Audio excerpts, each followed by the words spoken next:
Welcome to episode 295 of the Flying Free podcast.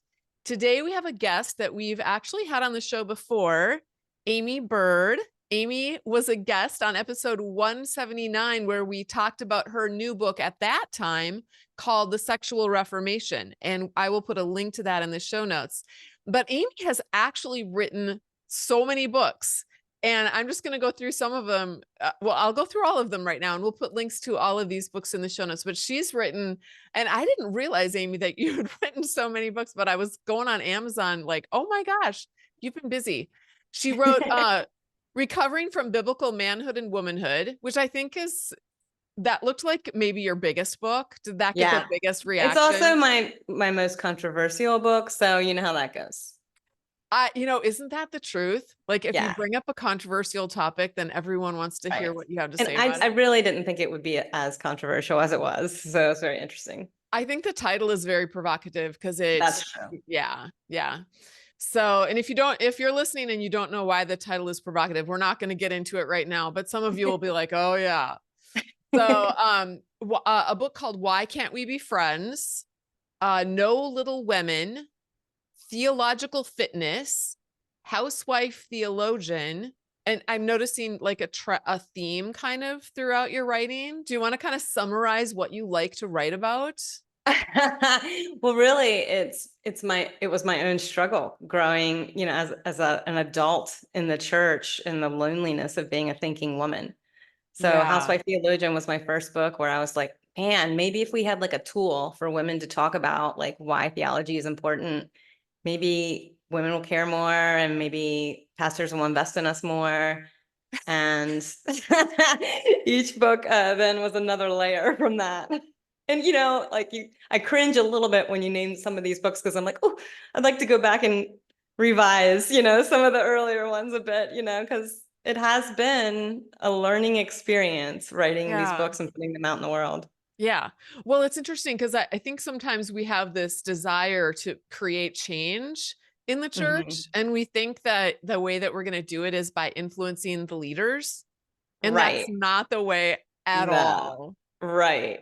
You're so right about that. Yeah. But it's interesting because I feel like, when I first started writing about investing in women, the message was very accepted, encouraged even, and it's, oh, this is great. And I became, in my Reformed church circles, I start getting invited to all the women's retreats, like I'm doing the women's conferences and the women's retreats. And I'm like, it's just kind of weird that we're off to the side here. We're kind of sidearmed from the rest of the church. This really wasn't what I had in mind. Not that women's studies in the church can't be really great. I've been a part of a wonderful Bible study for women once. But while it has its value, this seemed to be a way to be like, yes, great, women should be learning too. Let's put them over here. Which has been happening all throughout history. Oh, I know. In every area. Yeah, that's when I got in trouble, though, was when I started writing into the why are we off to the side over here? And anytime that we're mixed in with the men, it's to make the casseroles and watch the children. Right. When even as you're talking, though, I'm thinking that was the church, though, where you were being relegated to. They were pushing you out of something that wasn't the church. They were pushing you really into the church. That's very interesting observation because, I found such a community of women who, weren't small talkers and so many women from different churches had reached out to me during all of that, No Little Women was a direct plea to church leaders. Yeah. And so it's very frustrating, these women didn't want to be troublemakers. They didn't. So everybody's super careful about how they make the requests and how they word everything. So sad. And, it's so sad. Well, you wrote a new book, which is what we're going to talk about today. And it's called The Hope in Our Scars. I'll just hold it up in case anyone's watching this on YouTube. So what you're doing now is this is actually what you said in your bio. You said Aimee writes about the things she hoped to talk about in church, but as she found out, we can't talk about these things there. except that, like I said, I think there's a discussion to be had about what is the church. And I think Yeah. that's what we're going to get into, really.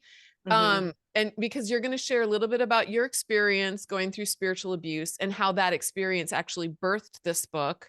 Yeah. And so anyway, I just want to welcome you back to the Flying Free podcast. Thank you. It's always Yeah. such a pleasure to talk to you. And, after having read your last book, Natalie, I just feel even like I know you a little better and just have some kindred spirit with you. Yeah. Yeah. I feel the same way about you. Okay. So why don't you just tell us a little bit about your story and how it led to writing your book? Yeah, so I kind of started my story. I called myself kind of an accidental author because that was not my ambition in life. But I really, got married young. My parents were divorced. My husband's parents were divorced, and we're thinking, yeah, how do we do this right? How do we get this right? What's the whole Christian life supposed to look like for us? And I was presented with biblical womanhood in the conservative Baptist and Presbyterian churches that we went to. Um, and that sounds wonderful. Like that's what I want to be, a biblical woman. So Right. I'm reading all the resources, and I got married at 21. So I wasn't raised with this hyper sexual weirdness. So it was odd to me, some of the things that were written in there. But I thought, these are people like John Piper and Wayne Grudem and, these big names, Ligon Duncan, so who am I? I'm this dumb 21-year-old who's trying to learn. So I accepted it at face value at first, even though some parts of it are like, well, this isn't really for me, but we'll move on. And so I began writing into, some of the things that I was stubbing my toe on in the church, like why can't we be friends is an argument for friendship between the sexes. My Mm. husband is an elementary school teacher, so in the public school. So he works with a lot of women. So the ongoing conversations in our marriage, he doesn't have like some kind of option to live in an insular bubble with Yeah. other men in suits who went to school together with just men and learn from only men and work with only men. Hmm. And so I think we learned some really good things. Plus, I was a public school kid and so was he. So, I feel like we just learned how to treat people with dignity. Yeah. um, so why was this such a struggle in the church as I'm getting invited to speaking engagements and conferences where there are, a mixture of men and women? Because I was kind of writing into the gap of the academy and the pew, I felt like, and that's where Yeah. I was. It's like, do you have to go to seminary to grow as a disciple? Like, why can't we learn in the church? Yeah. And Yeah. so I really tried to go upstairs and have a conversation and then go back downstairs where I felt like my people were and have a conversation. And I got invited to a lot of academic things. And so here I'm finding myself, at one point at a dinner in Philadelphia at night in the rain. I had to park several blocks away in a sketchy place. And as everybody's dispersing, it's a co-ed dinner, some of them were there with their spouses and some weren't. I walk out the back door with two male friends of mine, and it's raining, like I said, it's dark out.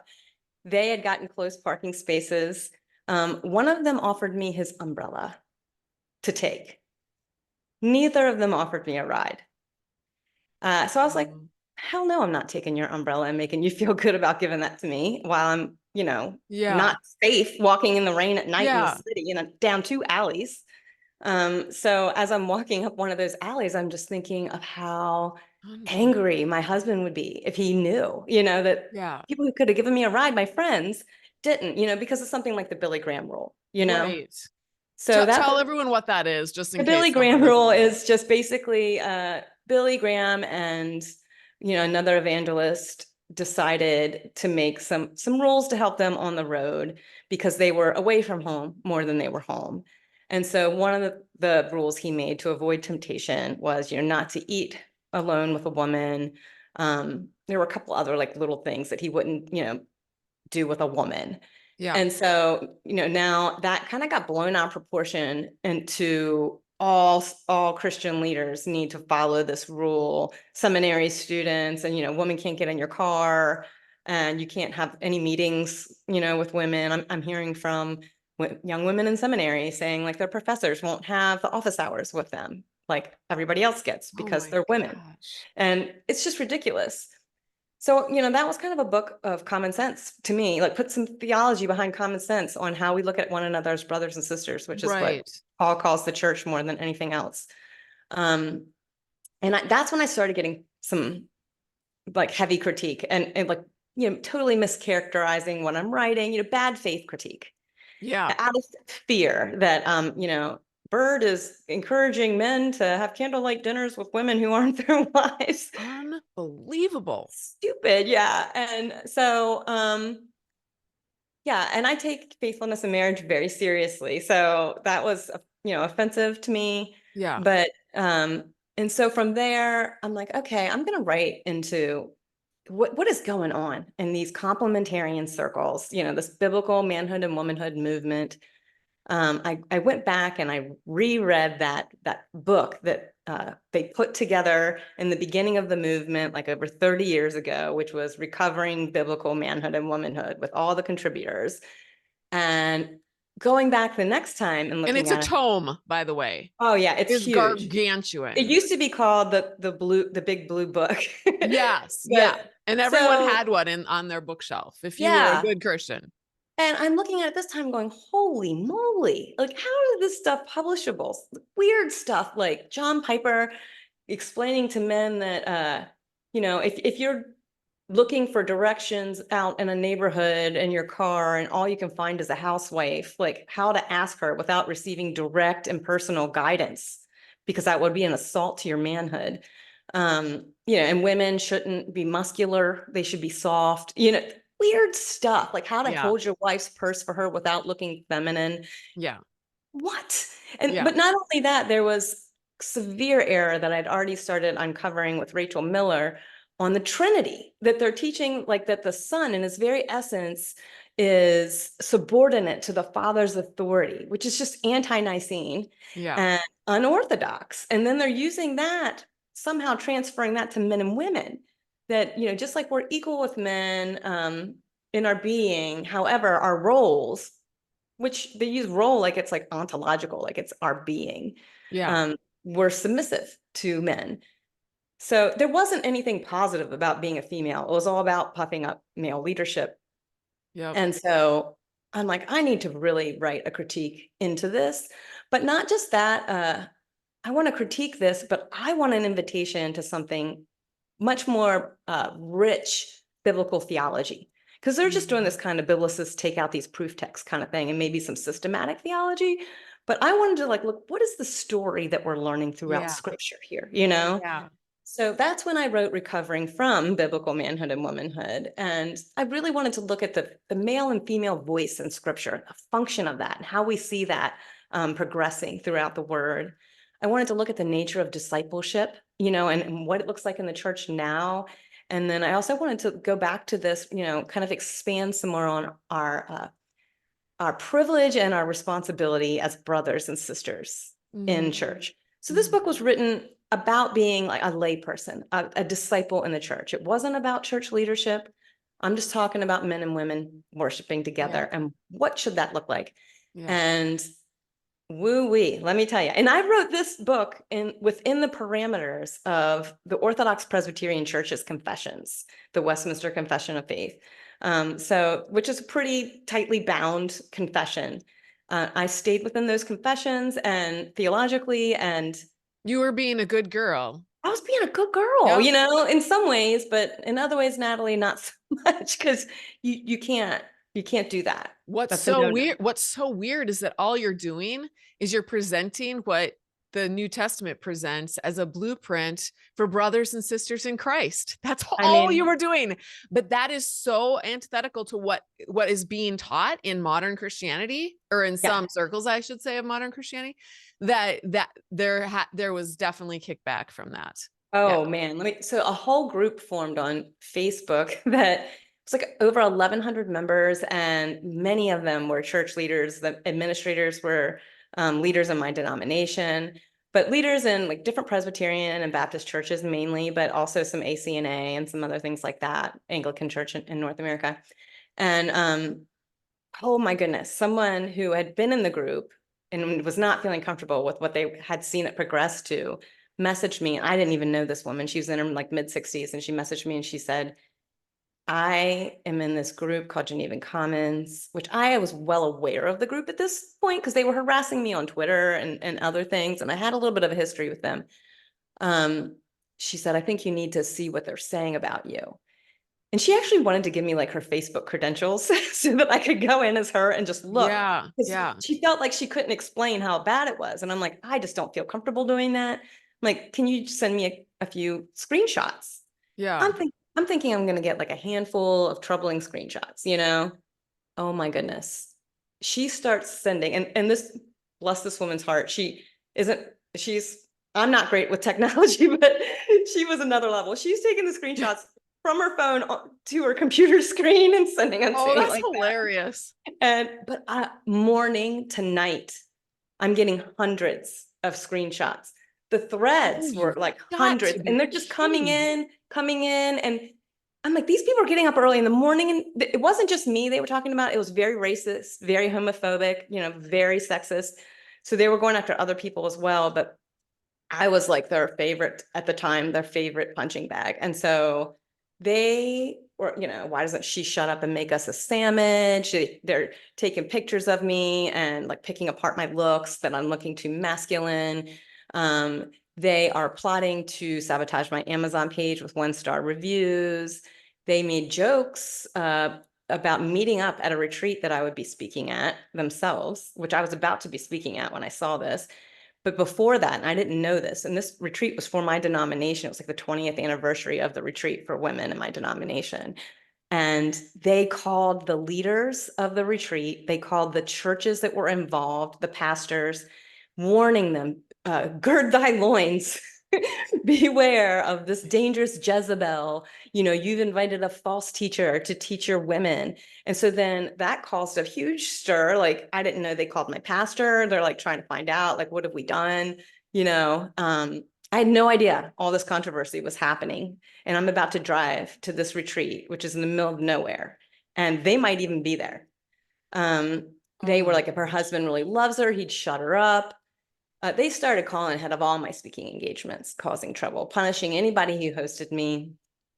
So this is affecting my vocation. This is affecting like my safety. They're harassing me like crazy online, but with anonymous accounts. But in here, you see their names.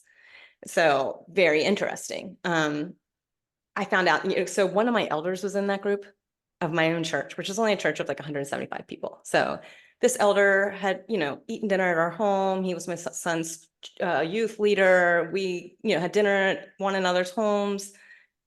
He was our small group leader. He was actually the elder assigned to our family for shepherding. He wasn't saying the nasty things, but he was lurking. And if somebody, this huge thread where they took my Why Can't We Be Friends book cover and changed it and defaced it to Why Can't We Be Naked? Then they took the clothes off of the characters in the front and fuzzied it, put it all over the internet with anonymous accounts, thought it was hilarious. You could see it like in Geneva Commons, them showing, look what we've done, and ha ha ha, and all these jokes. And this is wicked.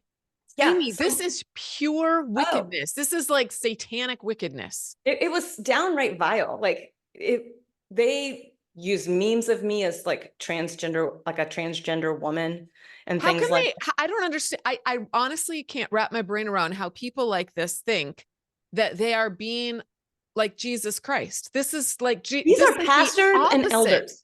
These are pastors and elders. Yeah, that's who's leading these churches. Some of these people I've collaborated with on projects I've worked with. I've spoken at their churches, like different things. And I knew some of these people. And so my elder, like he would pop in, like somebody to ask a question about like OPC ecclesiology, like church government question. And he would like, it'd be like the 60th comment. So he's read all those, and then he's like pops in, gives an answer about OPC church government, and then exits, doesn't rebuke anyone, doesn't warn me, doesn't tell me. I'm just thinking, it was like a deep sense of betrayal. Oh yeah. So, I'm going through taking this to my pastor and having to go through this at my local church level with the people I love. And then I get fired from the podcast I'm on right when the book comes out, because they demanded that I answer 9 questions from an anonymous group of men on their board. And they publicly did this. What podcast was that again? I remember listening to that. So I was a part of the Mortification of Spin, which Okay. was a part of the Alliance of Confessing Evangelicals. So that's, Okay. technically they said they didn't fire me. I was a contractor that they decided that they didn't want to come Yeah. back. Hello. They contracted. Yeah. So they told me they would be graceful upon my exit. Unbelievable. That's an interesting way to let you go. But yeah, I've done that for 7 years. So, friends that I thought I had all of a sudden are ghosting me. I'm getting canceled. I'm getting like blacklisted on, all the areas where I used to speak, all for writing this book. And then I have this group that, I uncover because somebody actually put together a whole website exposing them. And it's Geneva Commons screenshots from Geneva Commons. And so there they are in their own words saying these things. And there's far worse than what I've even shared. Some of it is, sexual language. It's just disgusting, So I shared that on my blog at the time, and I just kind of put the picture of a screenshot and then a Bible verse about qualifications for an elder. You know what I mean? Yeah. I just like let it speak for itself, without any Yes. commentary. And that kind of went viral. And so then it's like my denomination has to decide, are they going to do anything about this? And same with the other denominations. And I went through a process of over 2 years trying to just in my own denomination address this. And it was terribly traumatizing. Like each step was worse than before, in trying to address this elder in my church. There were a good group of men who wanted to help me, who knew this is just disgusting, including my other elders. But they had no training in trauma care. I didn't at the time, I'm figuring this out as I go, but I'm educating myself as I'm going through this because I'm like, what is happening to me? I need the language here. I'm going to these meetings where I'm having to like do the whole Matthew 18 thing with this elder who has power over me while he's gaslighting me the whole time. And I don't have anyone backing me up, anyone taking notes, or anything like that. I went to a presbytery meeting. Like the government and the OPC is you have your elders in your local church, but then you have like a regional presbytery of government, and those are elders from different churches and pastors. And then you have like the General Assembly once a year, which is like the highest court of all the churches in the country. And so I was at a presbytery meeting where my book was made fun of by the man in authority up front. I'm not allowed to speak, by the way. I'm referred to as that lady a couple times. I'm sitting right there. Jokes were being made about me and people were laughing by the person in authority up front, like during a trial. So it was just like, or it wasn't a trial itself. It was deciding whether or not these charges were going to be sustained. That elder that was in Geneva Commons had charged my whole elders and pastor for the way they handled it. It was like, the victim gets turned into the offender kind of thing, and the offender's the victim, and, every single thing you hear about. And it was terrible each step of the way. I was not cared for well, and I'm learning more and more about the system and what and how they are here to protect the system and the men in power over anything else. So it was, I always thought I had thick skin, that's why I felt like I could write something like this. I was ready for the criticism in the sense of like real critique of my work, because then you could have a conversation, you could come to a table and have a intelligent, rational conversation about stuff, and using the Bible, using historical things that have been written, using and even saying like, within these bounds we can have some disagreements, and that's okay. But the name calling and the plotting, to try to ruin my character. They did not have, they have no art, they have no biblical basis, they have no basis in history, they have none. They're abusers. So all they have is a clobber. The great whore of Babylon. These things were being said about me publicly, So like stupid. articles were written about how I'm the queen of the feminist army or the general of the feminist army in the OPC, and YouTube videos were made by other pastors saying, like, calling me a barking dog. I was called a raging wolf. You know, everything, like so many. There was a sermon preached by one of these guys as a guest preacher in someone else's church. This man preaches on Psalm 139, and you want to know what the title of the sermon is? The Perfect Hatred of God. And the whole sermon he decides to make about God's perfect hatred for feminists. This is after he just wrote the Oh article my about how I'm the God. general of the feminist army. So basically, Wow. it was like God hates Aimee Byrd Well, as a sermon. projecting his own hatred, and they're fomenting. It's like a boiling cauldron of hatred just Mhm. fomenting there in the thing. And Yeah. there's no place for it to go out. They don't know how to manage their emotions or their own hatred and their own Mhm. shame. And so they're just spewing it out Can you like imagine being in that congregation? uncontrollably. Yeah. I can't imagine sitting No, under a sermon like that and no, thinking, what? You know, even if you don't know anything about Aimee Byrd or, you know, exactly. how is this the sermon from Psalm 139? Um, how is this godly? Well, and the reason why these people are in power is because people continue to listen to them and pay tithes to their churches and go to their Right. institutions. Yeah. If they withdrew, and I think they are, I think people are starting to leave, and which Hmm. we will talk about. Like Yeah. where do you go if you can't go to a church full of hate? Yeah. Well, And I thought I was in a church of love, you know, like I yeah, loved the people at my church. My husband and I were very involved serving there. And I mean, we did so much there and we loved it. And our but it's kids grew up there. conditional.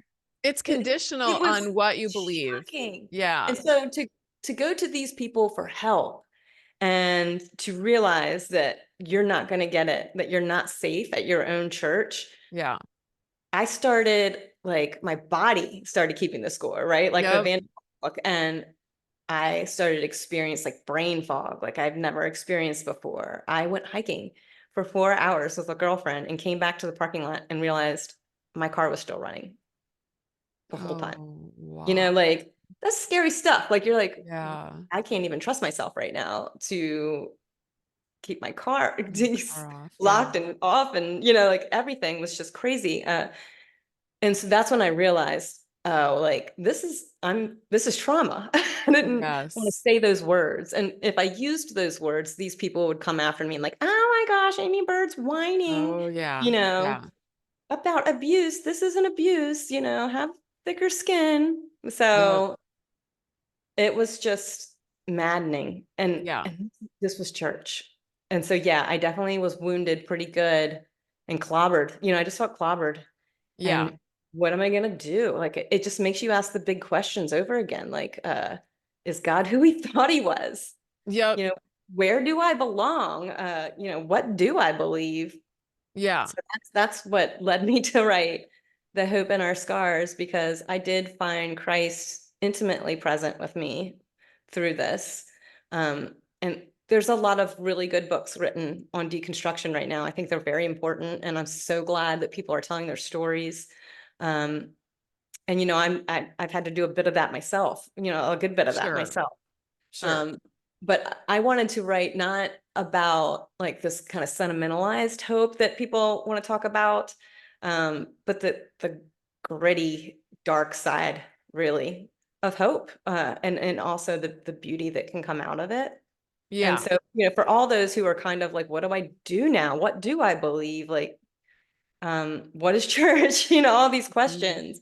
Like that's what I'm kind of writing into. It's not the you need to stay in church or the you need to get out of church, but like Mhm. what about all these people asking questions right now? Mhm. That's where I was, and that's where I am still in a lot of ways. Yeah. Yeah. I wanted to just read a quote from towards the beginning of your book. You wrote, it's an extreme betrayal and violation of trust when the shepherds, accountable before God to love and care for the sheep, leave you exposed to abuse and then use the process of church order to keep you under it. it makes you wonder what these men of God really believe about love. And she puts men of God in quotes, by the way, about love, about power, about community and belonging. And so it makes you wonder what they believe, but then it also makes you step back and go, well, what do I believe now? And Yeah. I like your book. I recently did a podcast episode where I talked about, I talked a little bit about deconstruction and how there are so many deconstruction books out there, but not all deconstruction books are equal as far as like, Right. some are just, dumping stories, and there's a lot of hurt and pain in those stories, and they Yeah. can leave you feeling a little bit, when you're done reading it, feeling a little bit depleted and like hopeless maybe. Yeah. And I hate that feeling. I've had so much hopelessness in my life. I just don't want more of that, but I'm still in that place where, yes, I've also gone through a lot of pain, but there's hope to be had. And I want to look for that and keep Yeah. searching for it, and grabbing hold of the pocket. Like I think you mentioned in your book that you're the kind of person who's always looking for Christ in like even in everyday things. Like I try. yeah, where is Christ showing up even in just the littlest things, like your child picking a flower for you? Well, that's Hmm. like little things like that. That when our brain is scanning the horizon for those things, we will find those things if Hmm. we believe that that's there for us. I think that that those things are there for all of us. They're because God is so generous to us and his love is Yeah. so lavish. But when we are stuck in a place where our faith, I just heard this story. It comes from the Mirror Bible. They were, I don't know, in some other country, and they found a eagle that had been in a zoo for 10 years, and they were going to let it go. So they brought it out to the wilderness or whatever, and they were open the cage, and they could not get the eagle to come out of the cage and fly. But after a few hours, another eagle was flying up in the air, and it made an eagle call. And Uh-huh. this eagle came out of the cage and just flew up to meet it Wow. because it heard the call of the other Yeah. eagle. Uh-huh. And that's what Christ did for us. He gave the call. He said, Hmm. your identity, who you are, is not that person in the cage, but you have to believe it. Right. There has to be this moment of belief or faith Hmm. where you say, that's it. That's what I Yeah. am. Yeah. Yeah. And then you rise up Recognize into that. that. Yeah. Yeah. I So, mean, hope is disruptive.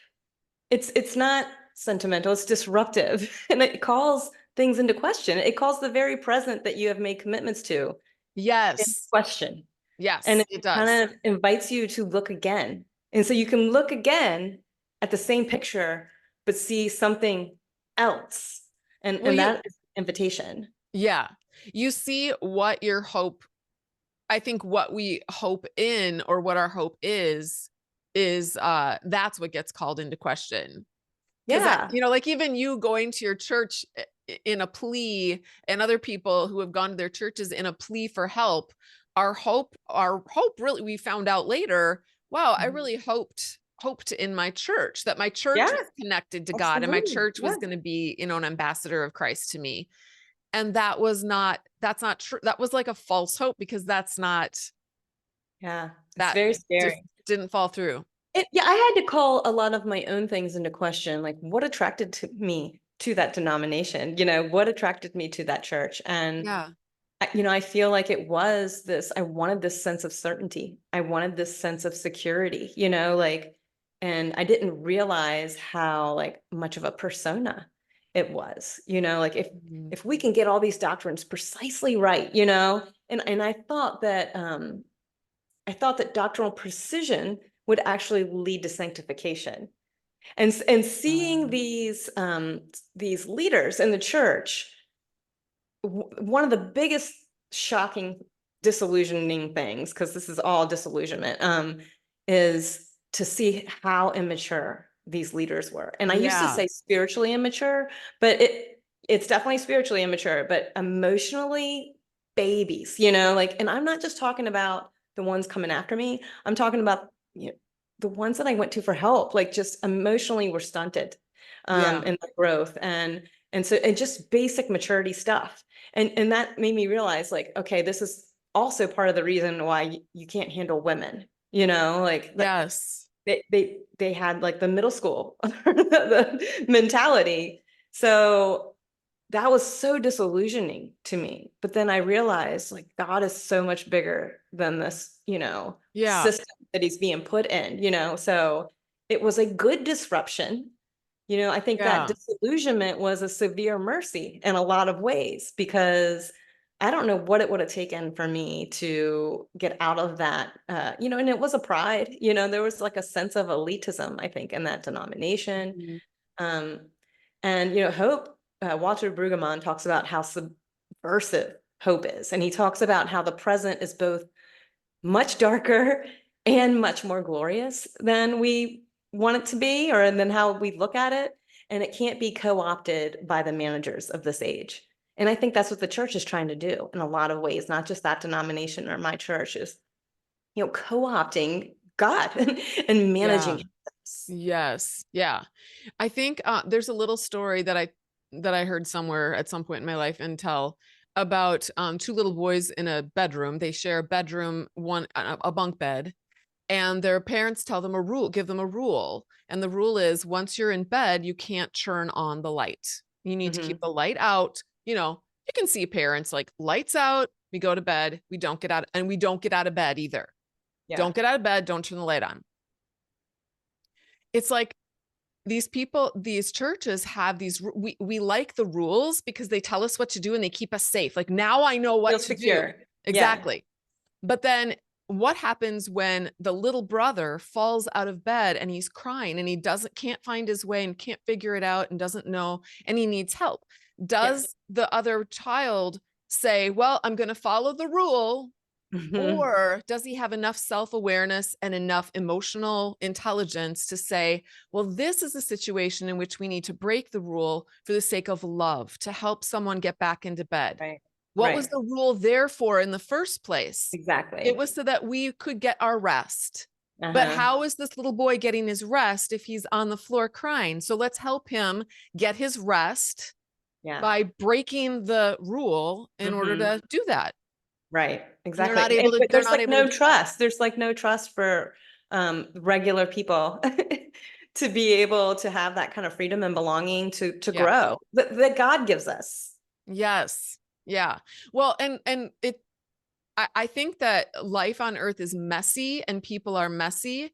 And sometimes we don't like that. We don't like to see it in ourselves. We Oh, don't and like to see. parenting. Yeah, I exactly. wanted to raise my kids right and then to turn out a certain way, like that is, it was the formula almost, there is this prosperity gospel in it. Yep. As much Totally. as we turned our noses up to the prosperity gospel, Yep. that it was still put the quarter in and get the gumball out kind of Exactly. Exactly. theology. And so anyway, now we're all realizing, okay, that didn't work. I think you even use the word a severe mercy in your book, Yeah, which it's a is kind title of, of another book, which is really yeah, good. yeah.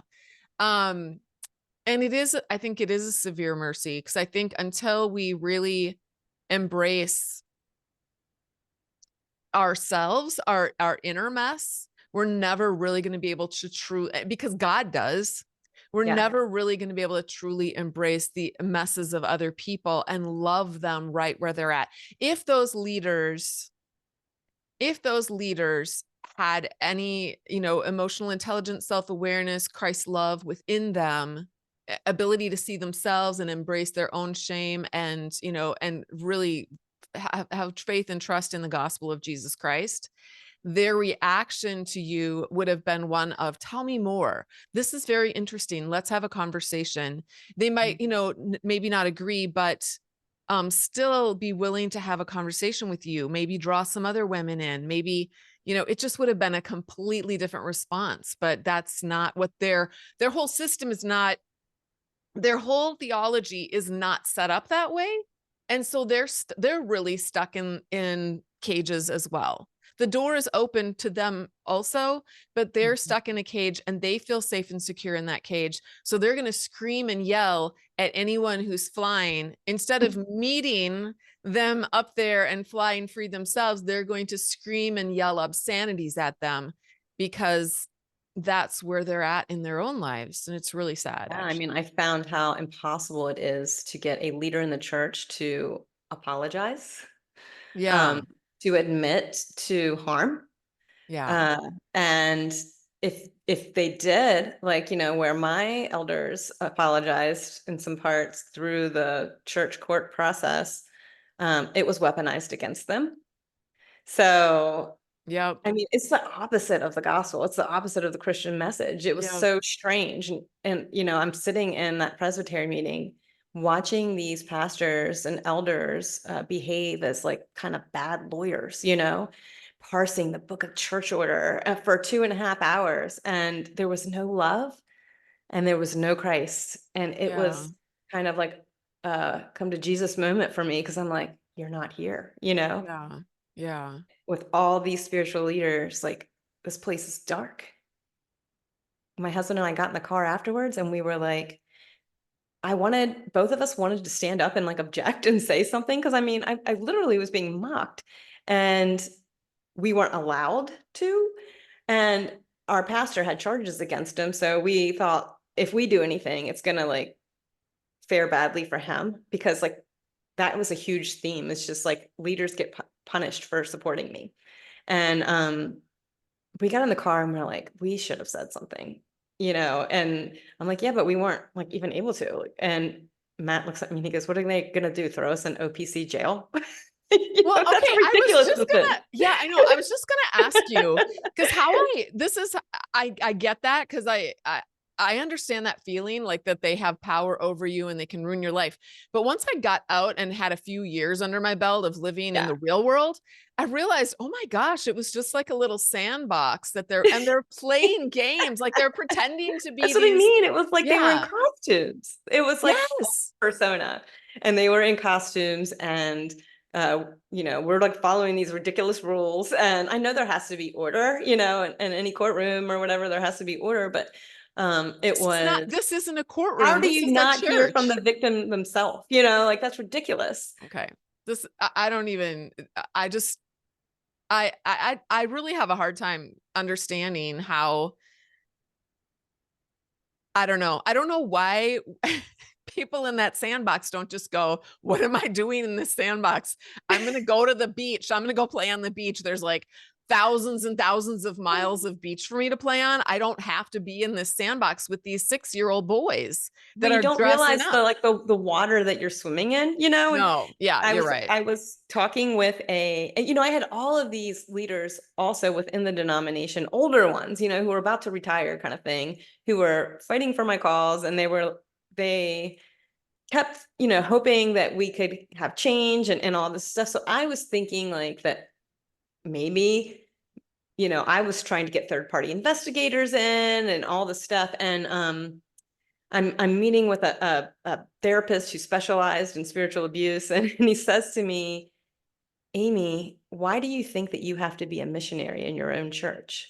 Yeah, good question. What did you say? And that was it for me. Like, that's when I realized I need to get the heck out of here. Like, this church is not supposed to be the mission field. Like, I'm supposed to be in a Right. place where me and my family are like nurtured and worshiping God and growing and flourishing. And Right. this is not it, like, so that was a defining moment for me. And like you said, once you step out of it, then you're like, what in the world? But you have to process that. It takes a long time. Yeah.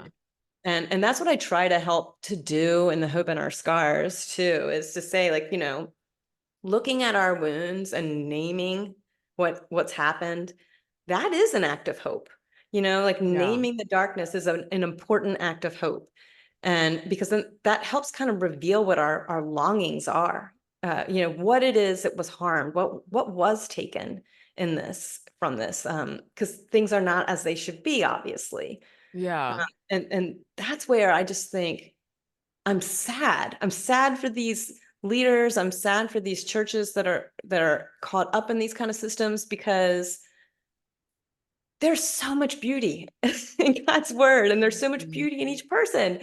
And, I went to a book in scripture that people might think is a little weird I felt ministered to me through trauma, and that is the Song of Songs. Yeah, Where I was actually just gonna bring that up. Yeah, because I think poetry was very important to me at the time because beauty is a huge part of healing. And so you've got this book right in the middle of scripture, and it's this allegory of Christ's love for his bride and in the individual soul of every believer. And that's the way that song has been interpreted all the way up into like the 19th century. And it used to be one of the more popular books in the Bible to preach from and to learn from. And there are so many echoes. It's almost telling the whole story of scripture in this love story. So the cool thing is, though, is here I am going through like my voice being silenced, shamed for being a woman, and you have the woman's voice is dominant in this song. And she opens the song, she closes the song, she's immodest, she like says it what she wants, and she's immodest about it.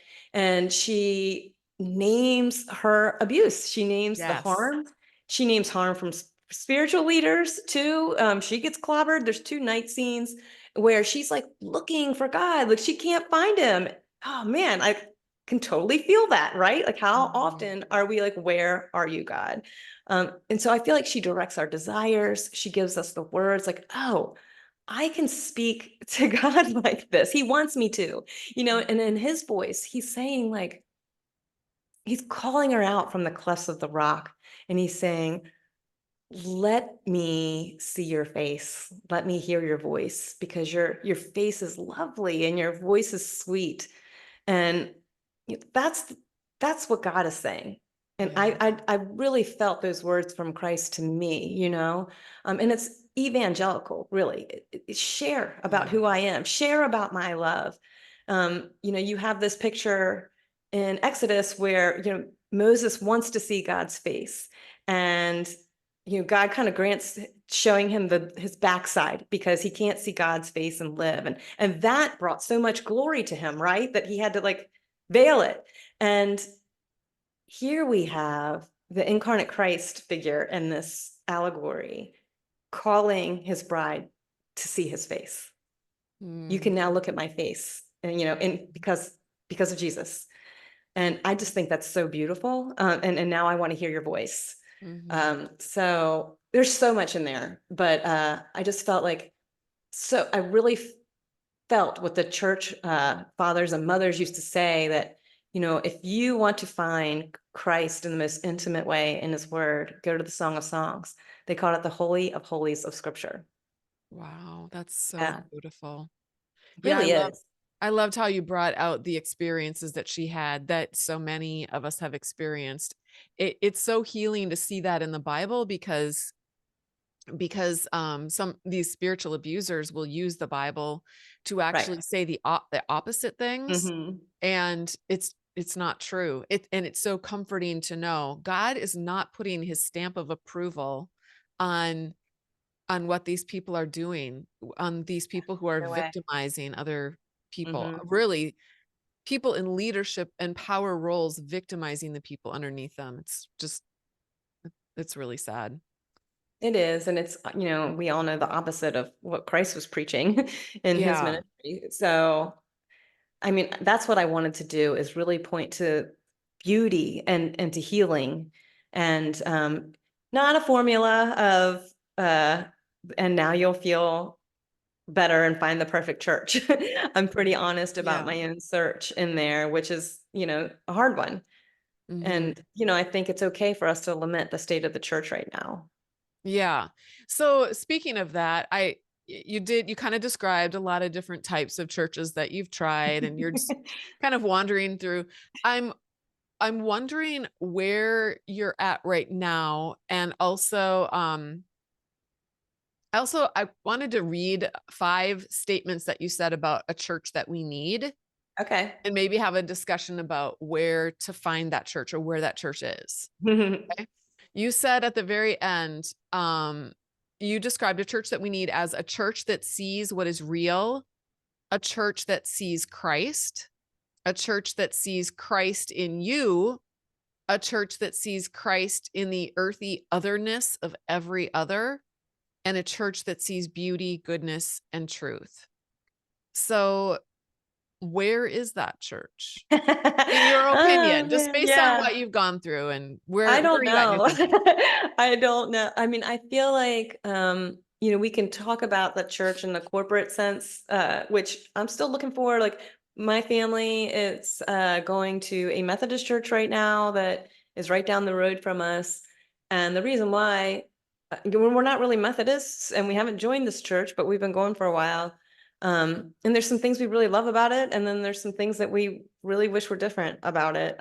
So we're just being very slow, but we really don't know where else to go right now. The churches that we've been visiting have been so caught up in like Christian nationalism or just the whole complementarian thing and the patriarchy and or a big trend right now, it's churches like non-denominational, a lot of them who are reaching out to the deconstructing, yay, but they're following like a popular teaching now by Andy Stanley to kind of unhitch yourself from the Old Testament. And so there's just little substance going on there. And it's like no more than like, it feels like almost what Mike Bird says, you're going for a concert and a TED Talk. No liturgy. We were like starving for some liturgy. And the Old Testament, I mean, I'm just sitting here talking about the Song of Songs. Like it's important to me. I think that there's, Yeah. rich gems in the Old Testament. So we decided we wanted something within a driving area, like 20 minutes, because I think church should be within 20 minutes. And a pastor friend of mine of a denomination that isn't near me said, why don't you try some of the mainline churches? You're going to get the liturgy there, So we started at this Methodist church and it's a woman pastor. So it was my first experience with a woman pastor. She's pretty young. She's like mid-30s. She's got young toddlers. The first time we went there, she was on maternity leave.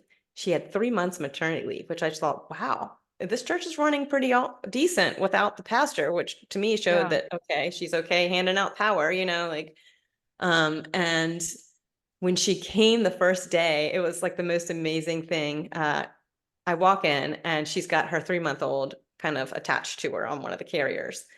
And I thought, oh, isn't that adorable? I wonder when she's going to take the baby off so she can get to work, Yeah. Yeah. And the service gets started and baby's still there, baby Wilbur. And next thing you know, she's, doing the call to worship with the baby still attached to her. And then she does the children's time and she's like, rocking baby Wilbur a little bit during that if he gets fussy. And then lo and behold, this woman gets behind the pulpit to preach with a baby. And can I tell you, Natalie, it was one of the most beautiful things I've ever seen because I think so often in egalitarian churches, like the problem is, oh yeah, women can do what men can do. But, we expect you to do it like the men, Yeah.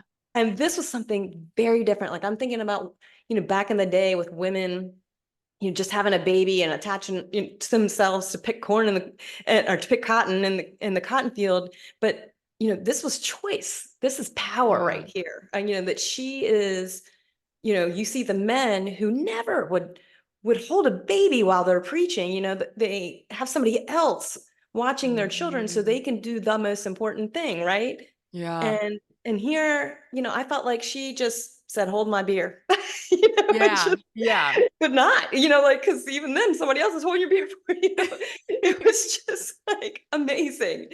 And so it was just such power and beauty to me. The sermon was beautiful. It wasn't distracting at all in that sense. She didn't keep doing that, but that day she did that. And the kids are very much a part of the service. And so that's one thing I learned right away that just blew me away. Yeah. Another thing I learned was the first time they had communion, she was still on maternity leave. The guest preacher like called for whoever was going to be serving communion that day. Everyone's looking around, they weren't there. And the mom in front of me looked down at her like 10-year-old daughter and said, come on, they need somebody. And, I came from a denomination where only men and only the elders served communion. And Yeah. here it is a woman and her daughter, a woman and her child. And, we walked up and, this little girl says, this is Christ's body broken for you. And I believed it. I was Oh like, my how gosh. dare me to not think the Holy Spirit can work through the voice of this child, like Right. it was so beautiful. So there's some wonderful things going on there too. Like, I think I have a lot of unlearning to do still. Yeah. So that's where God has us hanging out. But, we're not connecting. It's an older church. We're in a big age gap there. Um, we're invited to a lot of programs, but we're not personally invited to things like coffee or, something like that, Yeah. happy hour, dinner. So that's odd to me. Do And they yet, do those does that congregation do that kind of thing? I mean, I There, do you think think? I think that there's a lot of people who've been married for like 50 years and longer. And I'm like, Okay. whoa, I'd love to tap into that. But what I'm finding is, they grew up together in that church and, they're there for each other. They're a great community. And they probably think someone, in their late 40s doesn't want anything to do with them, but I Yeah. very much do. Yeah. Um, and then there's some younger families who I think are just caught up and busy, Yep. and they're in their little programs together. Um, so I don't know, like we've been so vulnerable that we really haven't connected in the programming type stuff. We definitely need more personal invitations. And we used to be the ones to give them all, like Yeah. invite to our house and, and host Yep. everything. Right now, we just need to hang out. So in our friendships, in the looking and listening for Christ in the everyday, there's pieces of church there too, right? Like, and so much learning going on. And I think both are important. Yeah. Um, so I think it's important to answer the call to worship if you can, with other people, even when it's not all the things that I put there, that we're, even if it's to lament some about that, but I do think and totally understand if you're so wounded and you can't make church right now, God is bigger. He's not this transactional thing where you showed up on Sunday, so you get a golden check mark and a golden star. I don't Yeah. think that's what Yeah. it's about. So I definitely have a lot of different attitudes about that now. And I'm I'm finding it, in the struggles with some of my friends who are losing their faith. Having those conversations, talking about beauty and meaningfulness with them, like, and having to do that in ways that you're not spiritually bypassing what they're going through. Yeah. Yeah. Uh, It's that's challenging when you don't have those snap right. answers that you used to have Yeah. before. Yeah. But then it makes you listen, it makes you Yeah. empathize. And I think that's where you're finding Christ, right? Is Yeah. in that humility.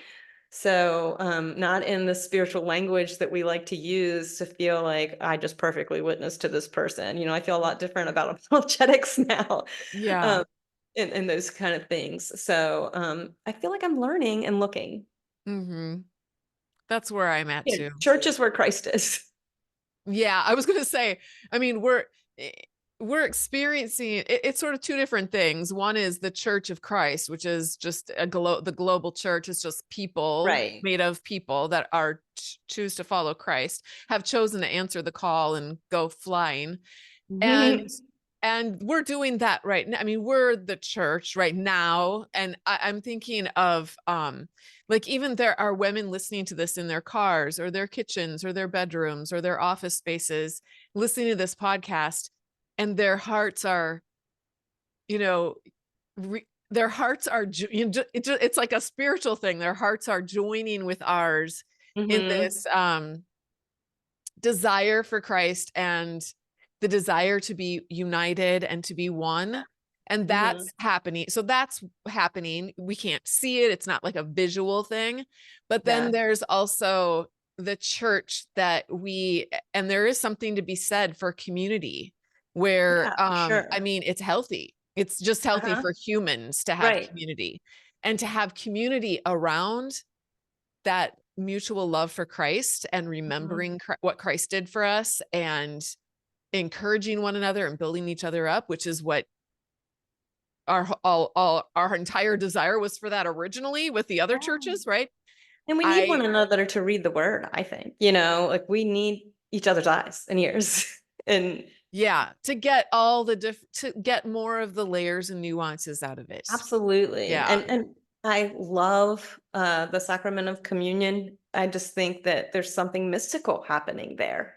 Yeah. And this is something Christ is doing and giving and nurturing us with. So it isn't something that I'm bringing so much as just my desire to experience that and to be fed in that and to be given Christ, to be given Yeah. Christ. Yeah. I think that there's something really awesome in the true sense of the word Yeah. about.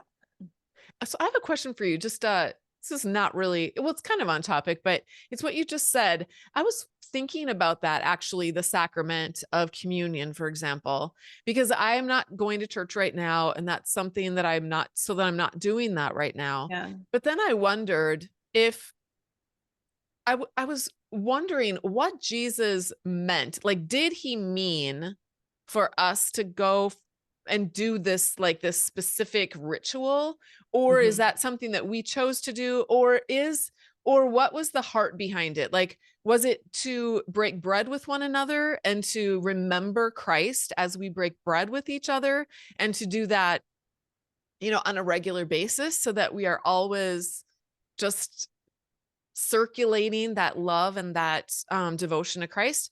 Or do we need to do it in a sacrament? And what about people who don't like, I mean, we're in America, so we always think like, I'm always thinking about the world through my own American eyes, but what Yeah. about countries where they can't get together, or they don't have that privilege of being able to get together to do special little things like that, or have someone, like you mentioned, you love liturgy.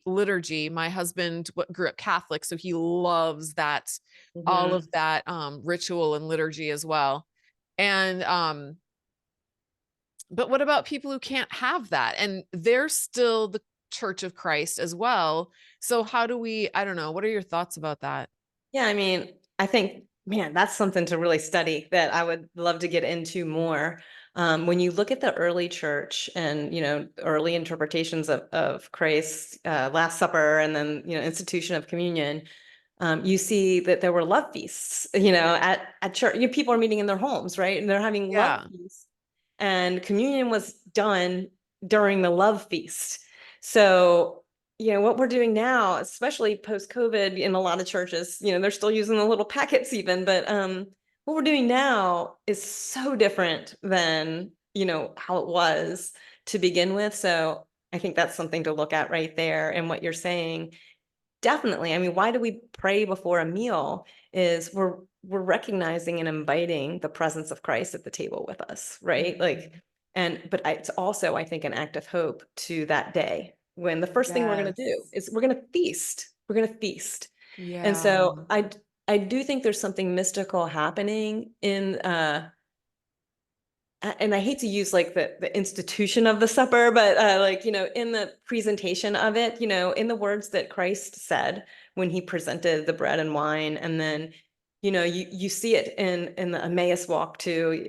When he breaks the bread is when they are able to recognize him, and Mhm. so I think that there's this invitation for us to look for and recognize Christ amongst us together, and that we should be eating together. And we should, it's such a somber event now, communion, Yeah. which, I do, obviously we want to take seriously what we're doing, but it's a celebratory thing. Christ, in some mystical sense, I believe, is giving us himself. Like he talks about, unless you eat of my body and drink from my blood, um, you will not have life. And so, and I just think there's something mystical happening here.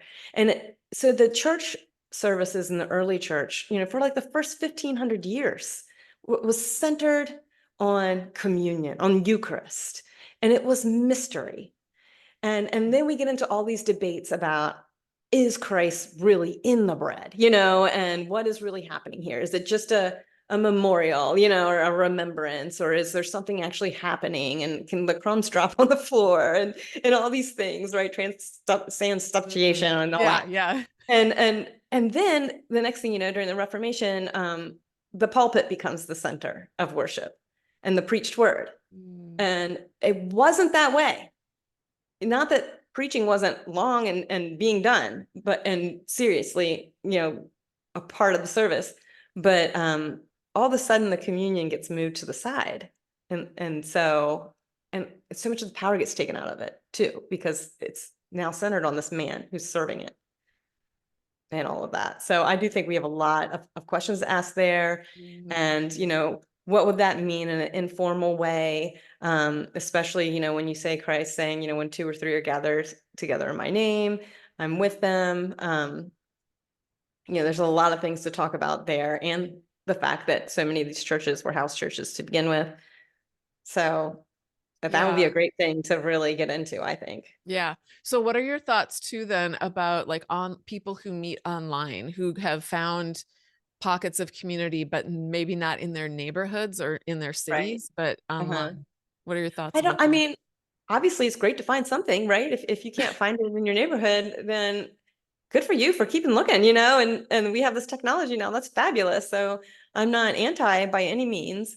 But I do think that there is a longing, for embodiment, face to face.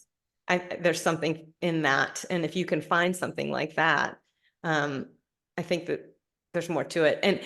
But at the same time, I will say, like, I've found some of my strongest community, online as well. That's helped me heal, that's helped me get through things. So, maybe try to balance those things out some. I don't know, the best that you can. Yeah. Have you and your husband ever thought about like starting something, or do you feel like, oh, that was just so overwhelming? And I've been asked this question. I didn't go to seminary. I'm not a pastor. So, I don't. But that wasn't required, back in church history. I guess I would love to know Greek, and those kind of things. So I don't know that is like really my calling. I always felt strongly that my calling is to speak for the people who are in the pew per se. I'm fascinated with pastors. Like, I have many friends who are pastors. I love my friendships with them. I read books for pastors for some reason, because I find them to be very enriching. But yeah, I don't. But you don't feel called to be a pastor? Yeah, I mean, not right now. I don't feel called that, like, that's where God's leading me. So I don't know where, like, I kind of have an existential crisis after each book, because I'm like, am I even going to keep writing? Like, I don't know. Am I going to do something else? So I don't know right now. We're kind of in a, what's going on here? Yeah. God. Yeah. Well, I want to let you know that I appreciate you being willing to come on here. Well, to continue to write that's vulnerable, Yeah. to write when you don't, at least in Christian circles, I feel like we have to write when we have everything all tied up in a nice, neat bow, and then we can present this, like, here's the answer. I really struggled for a while, but then I found the answer, and here it is. And now this is a vulnerable book for sure. Yeah. It kind of, it's a little open-ended at the end. And this conversation, honestly, is open-ended. I don't think you've landed anywhere yet, but you're, at least what you're doing is you're coming to the table and saying, hey, this is where I'm at, and I'm willing to be honest about it. And I'm willing to have conversations about it. And then what I think you are going to find, and probably already have found, is that there are so many people in that place, and they're not looking for someone who has answers. And I don't think there are answers for so many things. I think we're meant to live in this space of not having answers, so that we can trust that God has us no matter what. I know, it's like, we really have to have faith. Right? Yes, exactly. That's what faith is. It's believing and trusting in something that we don't know. We don't have the answers for. We don't know for sure. It's believing in, when you talk about, like, even the sacraments being mysterious, it's like there's what's happening in this dimension, in this 3 or 4, or however many dimensions that the scientists now say that we're in this area. And then there's this veil we can't see, and there's this unseen spiritual thing happening at the exact same time. I know. It's so like, it gives me chills. Like, I think God gives us little glimpses, right? And that's what I'm looking for all the time, are those little glimpses. Yeah.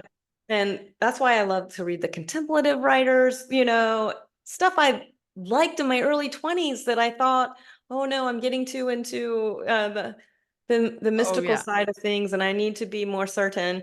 And now I'm coming full circle back to the wonder and imagination. Yeah. That is so exciting, and God revealing himself in those things, and even in the groaning, there's tons of Yeah. groaning, tons of lament still, Yeah. for Yeah. sure. I personally think that is where the church is. Yeah, I It's call it there. the underground in the book, right? Yeah, the Like underground or the hanging wild, out. like I think of it as being like the wilderness. Oh We all yeah. got kicked out of the city walls and now we're out in the wilderness and we've got these campfires all around, just gathering around and, Yes. loving Jesus. So The church has always been alternative community, it has. The true church has always been hmm alternative. You're right. You're right. Well, Aimee, thank you so much for coming back on the podcast and Yeah. sharing all of your vulnerability. And I know so many people, this was an amazing conversation. I think lots of people are going to be able to relate. And Awesome. also just thank you for writing this book, The Hope in Our Scars. And we will put a link to that in the show Thank notes you. and where people can find you. Such a delight to talk to you again, Natalie, as always. Thank you.